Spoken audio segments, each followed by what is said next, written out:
primero, pues declaro que no tengo conflicto de intereses en el manejo del tema, lo que vamos a conversar. En segundo, que es un tema de interés personal, profesional, académico y que comparto con el estudiantado en la universidad y que ha sido motivo de investigación por el suscrito y por muchas investigaciones a nivel nacional.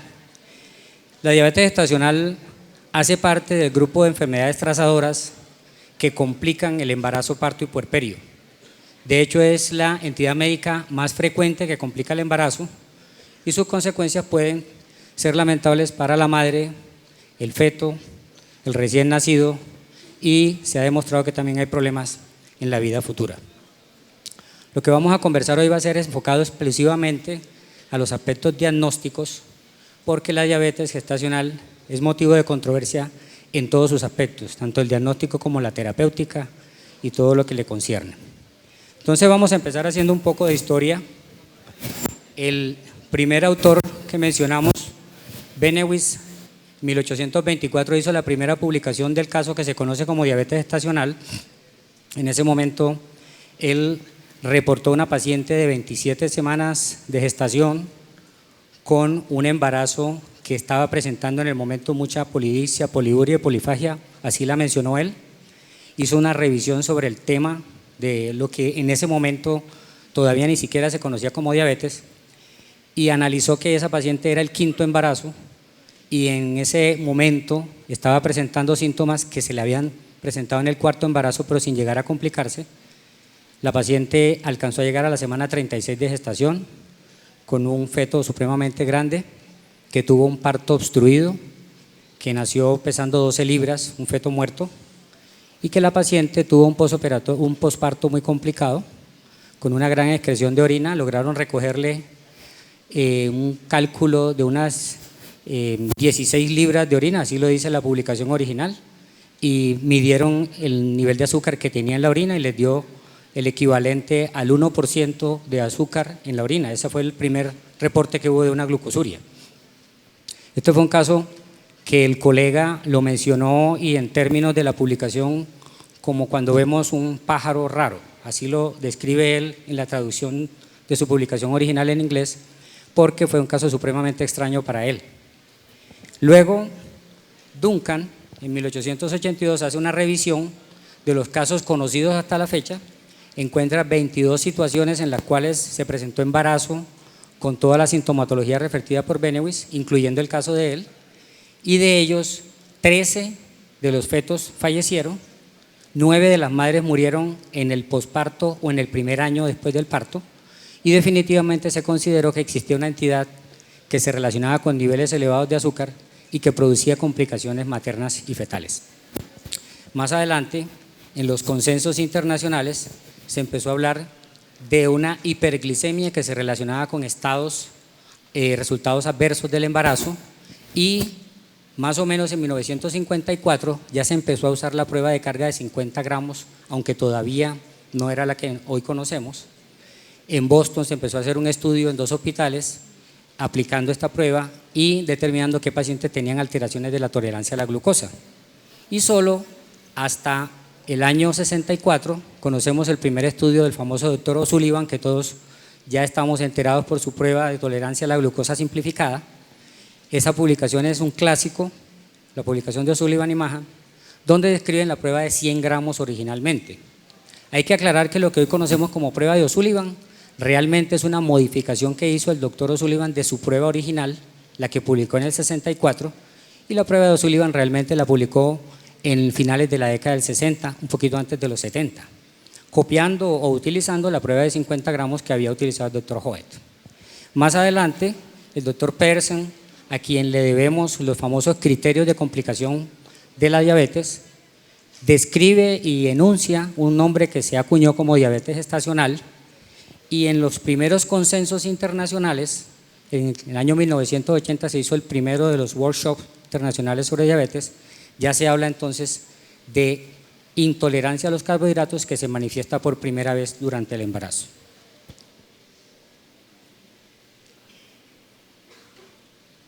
Esta diapositiva nos muestra cómo se publicó originalmente por parte de la Asociación de Diabetes Americana en el cuarto workshop, que también ha sido muy reconocido, el criterio de riesgo para diabetes y cómo hacer el screening. En esta parte quiero hacer énfasis en que nosotros no clasificamos para lo que se llama bajo riesgo. Si miramos el listado, nos dice que seamos miembros de grupos étnicos con baja prevalencia de diabetes gestacional, y en una parte aclaran que los grupos étnicos incluyen a los hispanoamericanos, por lo tanto nosotros ya no llenamos un criterio. Hago énfasis en que la edad de 25 años, por debajo de 25 años, se considera un criterio que debe estar presente para sumarlo a los criterios de bajo riesgo. Y erróneamente, en algunos casos vemos que la paciente se le clasifica como de alto riesgo cuando tiene más de 25 años. Eso no está descrito. Si bien está claro que la diabetes gestacional se relaciona de manera directa con el avance de la edad, no está definido un punto de corte como sí lo hay para otras situaciones patológicas en las que tener una edad determinada aumenta las posibilidades de la enfermedad. Por lo tanto, no está incluido como un criterio de alto riesgo. Criterios de alto riesgo que todos conocemos, como el tener consanguinidad directa con personas con diabetes, tener antecedente en intolerancia a los carbohidratos o haber tenido un feto macrosómico o una diabetes gestacional previa. Entonces, en esta publicación es en la que se plantea que existen pacientes de riesgo intermedio, que somos prácticamente nosotros, y que eso implica hacer el screening en toda la población, que es lo que efectivamente estamos haciendo en Latinoamérica. De ese mismo consenso sale el uso de lo que se llamó en ese momento, año 98, la prueba de 2 pasos. Esa prueba, que todavía se usa en este momento, se publicitó, fue muy acogida, Colombia la acogió y la empezó a usar, haciendo claridad en lo siguiente.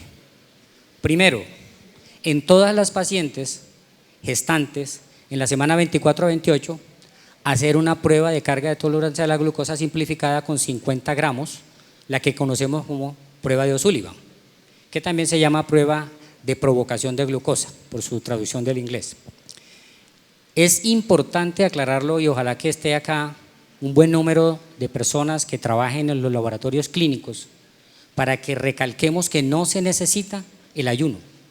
La muestra de ayuno no es imprescindible en la descripción original de la prueba de carga de 50 gramos. El doctor O'Sullivan, ya conocedor de su prueba de 100 gramos que implicaba 4 muestras, una de ellas de ayuno y 3 postcarga, describió esta prueba para tratar de simplificarla y para poder hacerla en cualquier horario del día. Esta prueba con 50 gramos no necesita ni muestra de ayuno ni estar en ayunas, sencillamente dar la carga y hacer la muestra a la hora. Sabemos que valores iguales o mayores a 140 miligramos por decilitro se consideran positivos, y tanto lo que dijo el doctor O'Sullivan como lo que se ha demostrado en otros estudios es que valores por encima de 200 ya se pueden hacer diagnóstico de diabetes, lo cual está de acuerdo con la prueba de carga de glucosa que hace la Organización Mundial de la Salud con 75 gramos. Esta prueba se utiliza en todas las pacientes gestantes y, si sale positiva, ameritaría una curva completa de tolerancia a la glucosa con 100 gramos como está descrito allá. Tenemos que se hace en la semana 24 a 28 también, con un ayuno de 8 a 14 horas, con una dieta libre, es decir, no restringida en carbohidratos. Esto es muy importante porque muchas pacientes ya vienen haciendo dieta. Entonces, si están haciendo restricción de carbohidratos, si se le hace la prueba, le sale una curva plana que nos va a engañar y nos va a decir que la paciente no tiene patología. Debe la paciente permanecer en reposo después de la carga para las 4 muestras. Siempre hago énfasis en que dice la descripción original que no debe fumar, lo cual da a entender que podría fumar en otras circunstancias del embarazo, pero no durante la prueba. Me parece absurdo, pero así lo dice la descripción original. Y en este momento, con los avances de la tecnología, se recomienda que ni siquiera esté chateando en el celular, que esté en absoluto reposo. Que no suceda como les he comentado a los estudiantes de una paciente que me consultó diciendo que se estaba haciendo la prueba de carga de glucosa, que le habían tomado la muestra de ayuno, vino a mi consultorio a una consulta y después acudía 1 hora más tarde a la segunda muestra. Y además era en 2 sitios diferentes de la ciudad. La de ayuno le tocó en el norte y la segunda le tocaba en el centro, en la clínica central. Además de eso, pues ya tenemos los resultados, se interpretan con los valores descritos, 95, 180, 155 y 140, criterios conocidos como de Carpenter y Coustan, que han sido valorados en diferentes instancias y que hay una forma diferente de interpretarlo por el Colegio Americano de Ginecobstetricia, en el cual no voy a hacer énfasis, pero que también está vigente. 2 valores alterados hacen diagnósticos de diabetes y un valor alterado hace diagnóstico de intolerancia a la glucosa, concepto que también ha sido reevaluado porque ya no hablamos de intolerancia a la glucosa en el embarazo, sino de definitivamente diabetes gestacional. Todo esto que estoy comentándoles se ha hecho y se sigue haciendo, pero desde hace mucho tiempo la comunidad científica pedía un análisis de las pruebas de diagnóstico enfocadas en los resultados del embarazo. Eso motivó el estudio que estamos viendo, conocido como estudio APO, en el cual se sometió a un número importante de pacientes de varios países y de diferentes condiciones a una carga de glucosa con 75 gramos. Esta carga no es novedosa, esta es la carga que ha utilizado la Organización Mundial de la Salud tradicionalmente, haciendo la muestra en ayunas, la carga de glucosa, la muestra a la hora y la muestra a las 2 horas. En ese estudio se demostró que definitivamente niveles de glucosa por encima de lo que usualmente consideramos normal se están acompañando de complicaciones adversas del embarazo.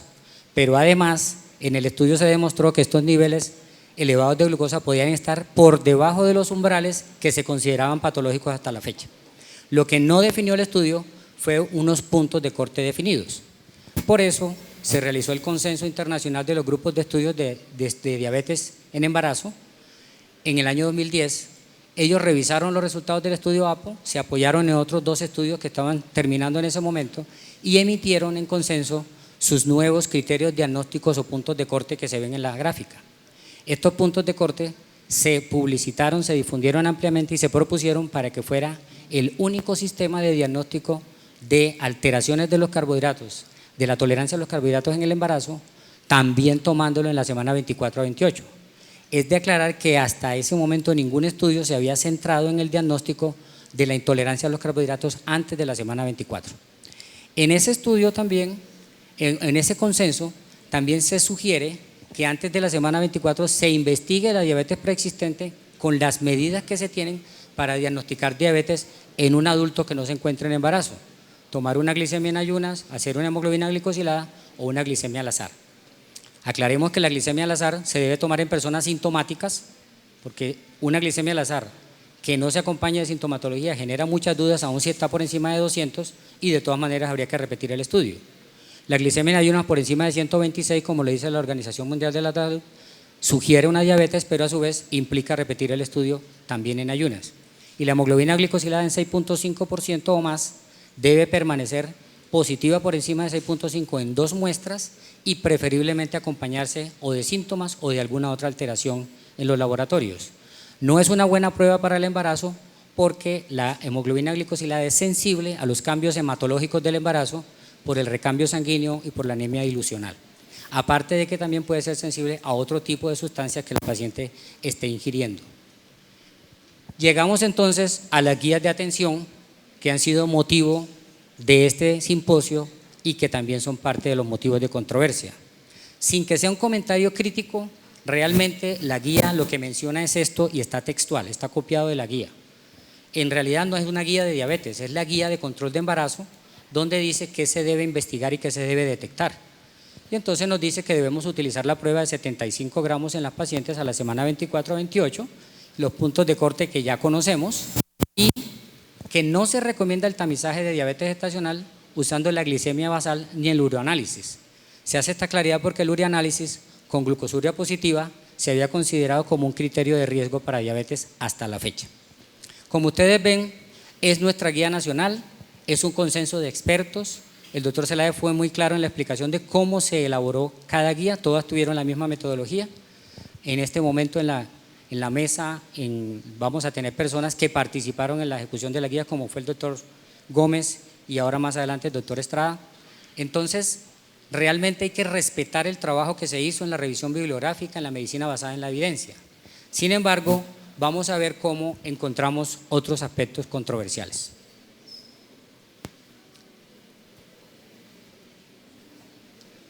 El perrito lamentablemente falleció. Un aspecto controversial, y que es una pregunta que yo acostumbro a hacer en el taller de diabetes con los estudiantes, es si la glicemia está elevada en primer trimestre, ¿qué hacemos? Entonces la primera pregunta es, ¿qué es una glicemia elevada en primer trimestre? ¿Será una glicemia en 92 o una glicemia en 95? hay que ver de dónde salieron cada uno de estos puntos de corte que estoy enunciando. 92 es el valor propuesto por el grupo de estudio de diabetes a nivel internacional, es muy respetable, pero no tiene ningún tipo de medicina basada en la evidencia que lo apoye, al menos en el momento en que ellos hicieron su propuesta en el año 2010. Hay estudios en este momento que sí sugieren eso, pero que no son tan fuertes como el estudio APO.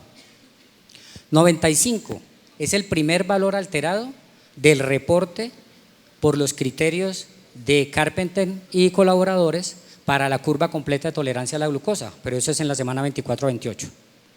100 es el punto de corte para glicemia alterada en ayunas por la Organización Mundial de la Salud y la Asociación de Diabetes Americana en un adulto no embarazado. 105 es el primer valor alterado en la interpretación que hace el Colegio Americano de Obstetras y Ginecólogos para esta prueba de tolerancia a la glucosa en el embarazo. 110 es el valor que usaba la Organización Mundial de la Salud para el punto de corte de intolerancia, de glicemia alterada en ayunas, que todavía algunas asociaciones lo respetan. Entonces miren que todos estos criterios están basados en situaciones diferentes al primer trimestre del embarazo. La pregunta que me haría el auditorio sería, ¿y cuál tomamos? Realmente no hay justificación para tomar ninguno o para no tomarlo. Quienes asistieron al Congreso de Endocrinología realizado aquí en Armenia, que fue muy exitoso, y vieron la presentación que hizo nuestro colega de Barranquilla con el programa que tienen en diabetes gestacional, ellos están usando el punto de corte de 92 para considerar diabética gestacional a la paciente desde el primer trimestre e incluirla en el programa de control. Eso está bien, porque tiene apoyo de una recomendación internacional bibliográfica. Quienes usen 95 tendrían razón, tendrían apoyo, y así sucesivamente. ¿Qué compartimos nosotros en los foros que hemos discutido? Que no hay un punto de corte definido como sí lo está el de la semana 24-28, y que institucionalmente podría ser muy respetable que se estableciera ese punto de corte para considerar a la paciente diabética gestacional. Ojo, no estamos hablando de una diabetes no gestacional. Si detectamos una diabetes evidente con más de 126 de glicemia en ayunas, pues sencillamente es una diabética que hay que controlar porque prácticamente era una diabetes preexistente. Y la hemoglobina glicosilada en 6.5, como ya les dije, no es una prueba confiable, y de hecho, cuando se hizo la publicación que recomendó investigar diabetes en el primer trimestre, no la considera para la diabetes gestacional. Es decir, nos podría ayudar para la diabetes preexistente si los valores se encuentran en 6.5 o más en 2 muestras sucesivas. Entonces allí tendríamos un aspecto controversial y algunas guías para ver cómo lo manejamos. Segundo, hospitalización para control metabólico, y lo digo entre comillas. Pacientes que les sale alterada la curva de tolerancia a la glucosa, pacientes asintomáticas que no se están quejando de nada y se van para un hospital a tomar dieta de hospital para que le hagan 6 muestras de sangre al día con un fin que todavía no sabemos cuál es. Es diferente la paciente que no está controlada y que la ubicamos en el contexto del tratamiento farmacológico. Si esa paciente amerita iniciar un tratamiento con insulina, creo que todos estaríamos de acuerdo en que empecemos la insulina a nivel hospitalario por los riesgos de hipoglicemia sobre todo y cualquier otro tipo de situación que se pueda presentar, y ameritaría el control metabólico, sobre todo porque los controles diarios o interdiarios son muy válidos en un tratamiento con un medicamento como la insulina. Pero cuando la paciente lo que le vamos a hacer es una dieta, recordemos que los primeros efectos de la dieta no se han visto ni siquiera en la primera semana. Se considera que entre la primera y la segunda semana se ven apenas los efectos en las pruebas de ayuno, y las pruebas postcarga se van a evidenciar entre la tercera y la cuarta semana. Entonces reevaluemos un poquito el concepto de hospitalización para control metabólico si la paciente no está sintomática o descompensada o no va a ser tratada con medicamento. Cuando hacemos el seguimiento de la paciente, pues hay unos puntos de corte que yo creo que están definidos internacionalmente, 95 o menos en ayunas, ojalá más de 74 de glicemia en ayunas, o sea una ventana de 74 a 95 para considerarla en ayunas dentro de lo normal, y menos de 120, 2 horas por desayuno de la casa de la paciente. Sin embargo, hay pacientes que están sometidas a glucometría. Si revisamos la bibliografía, la recomendación actual es el monitoreo por la paciente, es decir, el automonitoreo. Eso implicaría la glucometría.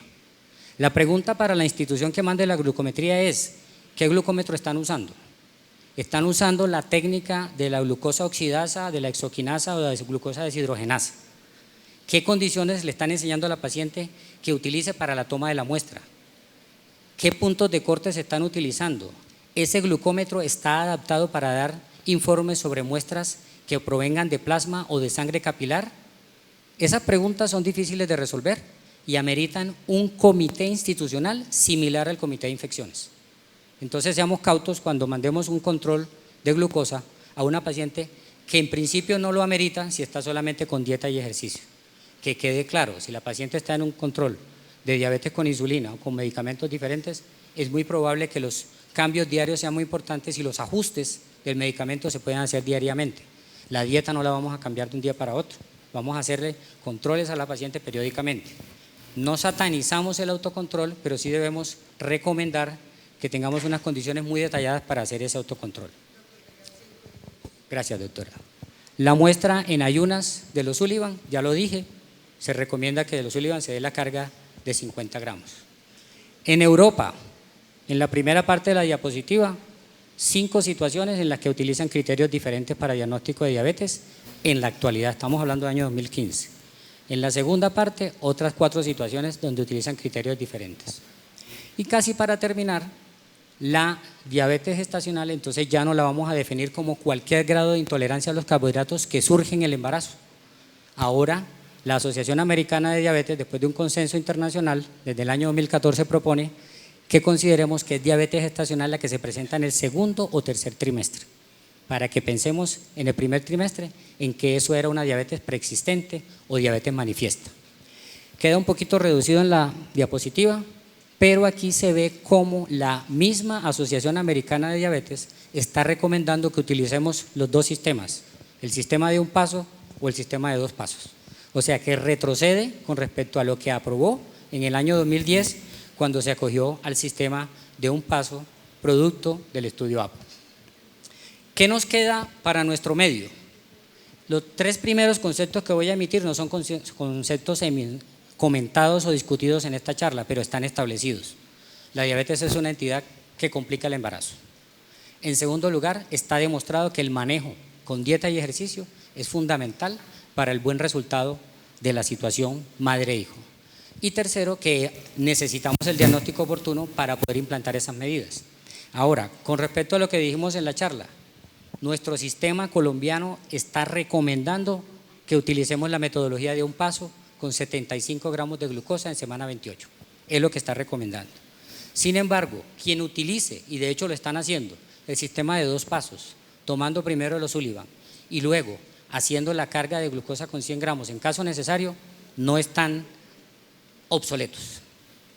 Y tercero, hacerle énfasis a la conferencia del doctor Richard Orozco mañana sobre la asesoría preconcepcional, que en mi concepto es la mejor medida para disminuir la mortalidad materna y perinatal. Cierro con la parte que escribió el doctor Benewis en su publicación de la paciente con el feto macrosómico que falleció en el año 1824. Traducido un poco a nuestro español es que lo que él vio era un pequeño aspecto de uno de los grandes problemas que tiene esta enfermedad. Y eso es lo que nosotros hacemos cada vez que discutimos sobre diabetes. El día que discutamos sobre gliburida, metformina, insulina, estaremos tocando un aspecto, pero se nos van a quedar siempre en el tintero otros aspectos controversiales. Con esto finalizo mi presentación y quedo atento a sus preguntas.